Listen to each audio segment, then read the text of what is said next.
Good evening.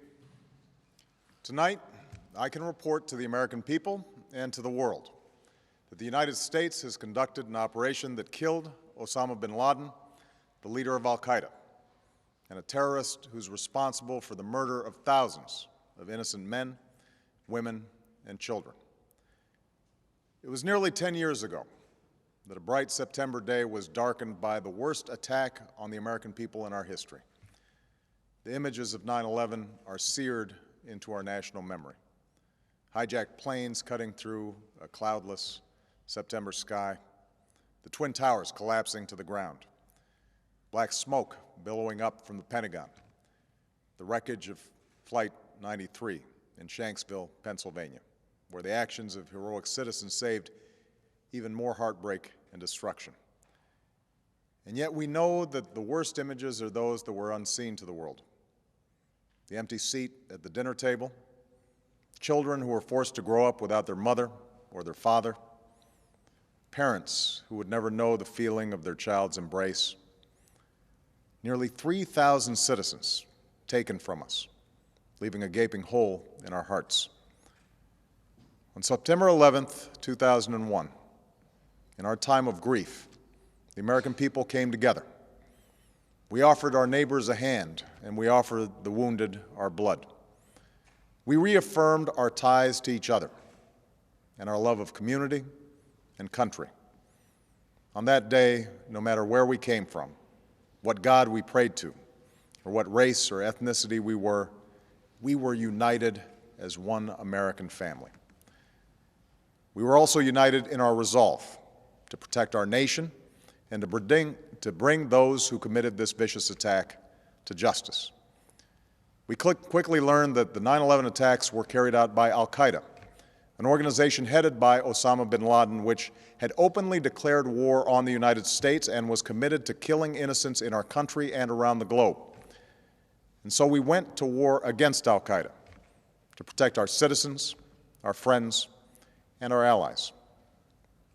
Over the last 10 years, thanks to the tireless and heroic work of our military and our counterterrorism professionals, we've made great strides in that effort. We've disrupted terrorist attacks and strengthened our homeland defense. In Afghanistan, we removed the Taliban government, which had given bin Laden and al-Qaeda safe haven and support. And around the globe, we worked with our friends and allies to capture or kill scores of al-Qaeda terrorists, including several who were a part of the 9/11 plot. Yet Osama bin Laden avoided capture and escaped across the Afghan border into Pakistan. Meanwhile, al-Qaeda continued to operate from along that border and operate through its affiliates across the world.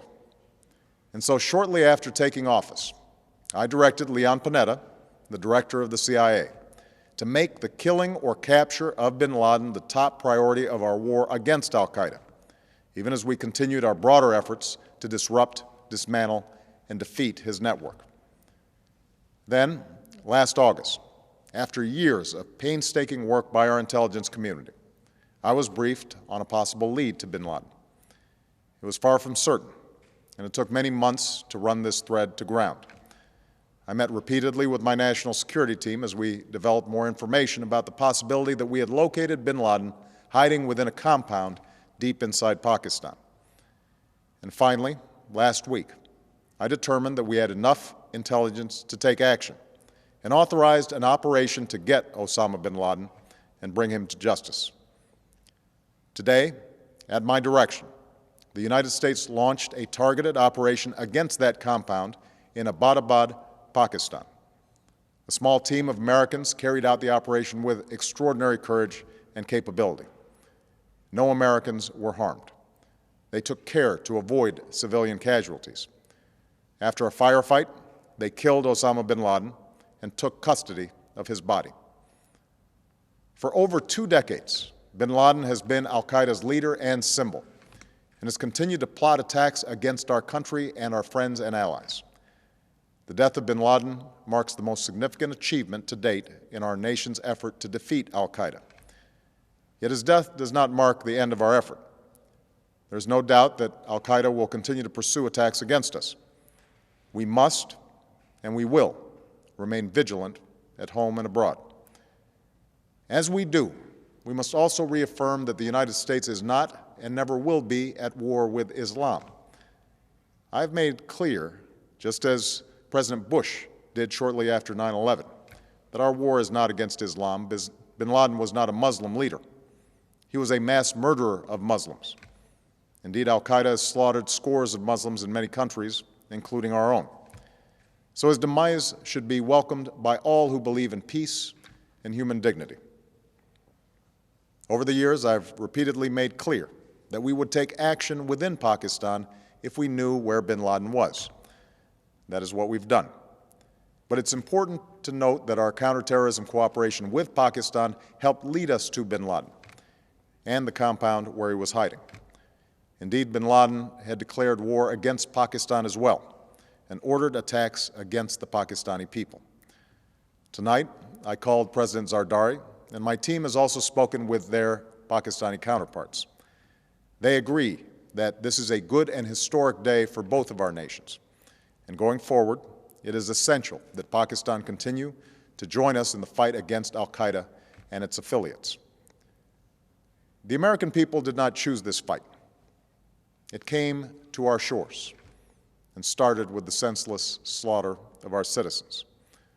After nearly 10 years of service, struggle, and sacrifice, we know well the costs of war. These efforts weigh on me every time I, as Commander-in-Chief, have to sign a letter to a family that has lost a loved one, or look into the eyes of a service member who's been gravely wounded. So Americans understand the costs of war. Yet, as a country, we will never tolerate our security being threatened, nor stand idly by when our people have been killed. We will be relentless in defense of our citizens and our friends and allies. We will be true to the values that make us who we are. And on nights like this one, we can say to those families who have lost loved ones to al-Qaeda's terror, justice has been done. Tonight, we give thanks to the countless intelligence and counterterrorism professionals who've worked tirelessly to achieve this outcome. The American people do not see their work nor know their names, but tonight they feel the satisfaction of their work and the result of their pursuit of justice. We give thanks for the men who carried out this operation, for they exemplify the professionalism, patriotism, and unparalleled courage of those who serve our country. And they are part of a generation that has borne the heaviest share of the burden since that September day. Finally, let me say to the families who lost loved ones on 9/11 that we have never forgotten your loss, nor wavered in our commitment to see that we do whatever it takes to prevent another attack on our shores. And tonight, let us think back to the sense of unity that prevailed on 9/11. I know that it has at times frayed, yet today's achievement is a testament to the greatness of our country and the determination of the American people. The cause of securing our country is not complete, but tonight we are once again reminded that America can do whatever we set our mind to. That is the story of our history.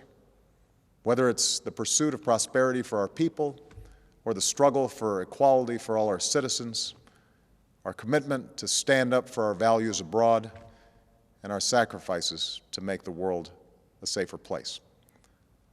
Let us remember that we can do these things not just because of wealth or power, but because of who we are. One nation, under God, indivisible, with liberty and justice for all. Thank you. May God bless you, and may God bless the United States of America.